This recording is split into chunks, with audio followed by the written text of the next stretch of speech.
శివుడి ఆజ్ఞ లేకుండా చీమైనా కుట్టదు అని ఎందుకు అంటారో మీకు తెలుసా? ఒకరోజు పార్వతీదేవి చిరునవ్వుతో శివుడిని అడిగింది, ప్రభు, మనుషులెందుకు ప్రతి చిన్న విషయానికి శివుడి ఆజ్ఞ కావాలి అంటారు? అప్పుడు శివుడు ప్రశాంతంగా అన్నాడు, దేవి, ఈ జగత్తులో జరిగే ప్రతి కదలిక వెనుక ఒక సమయం, ఒక కారణం, ఒక దైవ సంకల్పం ఉంటుంది అని.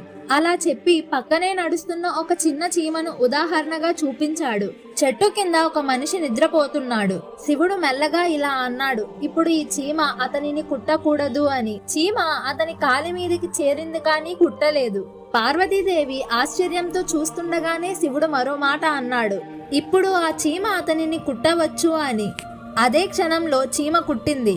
అప్పుడు శివుడు మృదువుగా చెప్పాడు, పార్వతి, ఈ లోకం మొత్తం ఒకే శక్తితో నడుస్తోంది. ఆ శక్తి అనుమతి లేకుండా గాలి కదలదు, ఆకు రాలదు, చీమైనా కుట్టదు అని. అందుకే భక్తులు నమ్మకంగా అంటారు, శివుడి ఆజ్ఞ లేకుండా చీమైనా కుట్టదు అని.